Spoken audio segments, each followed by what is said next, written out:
السلام علیکم.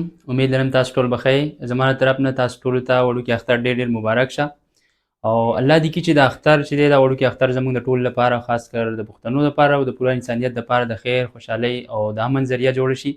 لکه څنګه چې تاسو ته معلومه ده چې په پوره دنیا کې نن سبا جنگي حالات دي او زموږ په ملک کې او آس پاس چې کوم پړوس ملکونه دي هلته چې دی هم حالات ټیک نه دي. د وار ټیرر یو سچویشن دی او مختلف ایشوز دي.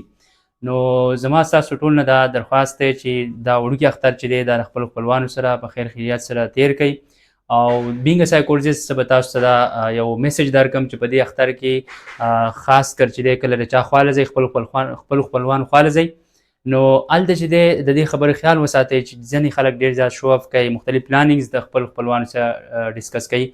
نو کوشش وکړئ چې ستا کوم خپلوان او د هغو سره د څه شي کمي نو په هغې باندې زیات چې دی توجه مه ورکوئ، په هغې باندې زیات چې دی ډسکشن مه کوئ او د هغې د حیثیت مطابق د هغې سره کښېنئ، ډسکس وکړئ، یو بل له ټیم ورکوئ او د یو بل سره چې دی دا اختر انجوای کوئ. نو یو ځل بیا زما د طرف نه ټولو پښتنو ته د اختر ډېر ډېر مبارک او ډېر زیات د خپل ذهني صحت خیال وساتئ. څنګه چې په عام ورځو کې تاسو خیال ساتئ همدغسې په دې اختر کې هم د خپل ذهني صحت ډېر ډېر خیال وساتئ. ډېره مننه.